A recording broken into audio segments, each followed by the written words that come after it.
கம்பெனியோட முதுகெலும்பு அப்படின்னு சொல்லுவாங்க, கேள்விப்பட்டிருப்பீங்க. அந்த கம்பெனியோட முதுகெலும்புன்னு ஏன் அவங்கள சொல்கிறாங்கன்னா, அவங்க இல்லைன்னா அந்த கம்பெனியில் வந்து நிறைய விஷயம் நடக்காது, அப்படியே ஸ்டக் ஆகும். ஸோ அதனால் வந்து அவங்க கம்பெனியோட முதுகெலும்பு ரொம்ப இம்பார்ட்டன்ட் பர்சன். அது மாதிரி நம்ம பாடியில் வந்து நம்ம ஸ்பைனல் கார்டு வந்து ரொம்ப இம்பார்ட்டண்டான ஒன்று. நிறைய பேருக்கு வந்து பேக் பெயின் நிறைய இருக்குதுன்னு சொல்கிறீங்க. அதுக்கு வந்து யோகாவில் நிறைய ஸ்ட்ரெச்சஸ் இருக்குது. நம்ம ஒரு நாலு ஸ்ட்ரெச்சஸ் மட்டும் பார்க்கலாம். அது பண்ணாலே உங்களுக்கு வந்து பேக் பெயின் வந்து ரிலீஃப் ஆகிடும். நான் கபிலன் ஃப்ரம் சிவானி யோகா சென்டர்.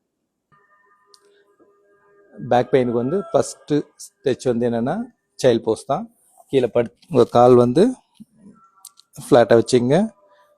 நல்லா கால் மேலே உட்காந்துட்டு நல்லா கை முன்னாடி ஸ்ட்ரெச் பண்ணி ஹெட்டு கீழே வைங்க. இந்த ஸ்ட்ரெச் வந்து முதுகுக்கு நல்ல ஸ்ட்ரெச் கொடுக்கும், பெயின் ரிலீஃப் ஆகும். என்ன பண்ணுங்க, கேட் போஸ். இது காமனாக எல்லாரும் பண்ணுறது தான். இது ரொம்ப இம்பார்ட்டண்டான போஸு. ஷோல்டர் லெவலில் நீயே செப்பரேட் பண்ணிங்க. ஸோ கை வந்து ஷோல்டர்லேருந்து ஸ்ட்ரெயிட் லெவலில் இருக்கும். இன்ஹேல் ஹெட் அப் பண்ணும்போது நல்லா மூச்சு விடுங்க. ஸ்பைனல் கார்டு பாருங்க நல்லா கீழே இறங்கியிருக்கு. எக்ஸேல் மூச்சு விடும்போது ஸ்பைன் அப் பண்ணுங்க.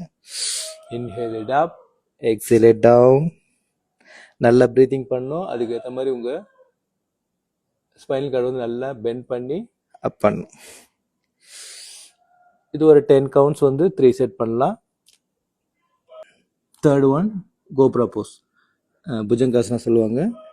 இப்படி குப்புறப்படுத்துங்க. படுத்துட்டு என்ன பண்ணுங்க, உங்கள் கை ரெண்டு எடுத்து உங்கள் ஷோல்டர் கிட்ட வச்சுட்டு நல்லா மூச்சு இழுத்து ஸ்லோவாக அப். அப்புறமா ஸ்பைனல் கார்டு நல்ல ஸ்ட்ரெச் ஃபீல் ஆகும். ஹோல்ட் பண்ணுங்க. நீங்கள் கை ஸ்ட்ரைட் பண்ணக்கூடாது. ஸ்ட்ரைட் பண்ணிங்கன்னா உங்களுக்கு வந்து இப்புக்கு கிடைக்காது, ஷோல்டருக்கு தான் கிடைக்கும். இன்னொரு வாட்டி பண்ணுற பாருங்க. ஸ்லோவாக அப். நிறைய பேர் என்ன பண்ணுவாங்க, கையை ஓப்பன் பண்ணி வச்சுப்பாங்க. கை வந்து பாடியோட க்ளோஸ் பண்ணி வைங்க. க்ளோஸ் பண்ணிவிட்டு அப்படியே அப் பண்ணுங்க. Relax down. கை இப்படி வச்சு ரிலாக்ஸ் பண்ணிங்க. அகெயின் இன்னொரு வாட்டி. இந்த மாதிரி 3 செட் பண்ணலாம். வச்சுங்க ஸ்ட்ரைட்டாக. பெண்டிய போதனி 2 காலையும் மடக்குங்க. மடக்கி செஸ்ட் கிட்ட கொண்டு வந்து கால் ரெண்டுமே அப்படியே எடுத்துகிட்டு வந்து ரைட் சைட் ட்ராப் பண்ணுங்க. 2 நீயும் டச் ஆகிருக்கும். தலை வந்து லெஃப்ட் சைட் திரும்பணும். அப்போ தான் ஸ்ட்ரெச் நல்லா தெரியும். ஹீப்பில் நல்லா ஸ்ட்ரெச் ஃபீல் ஆகும்.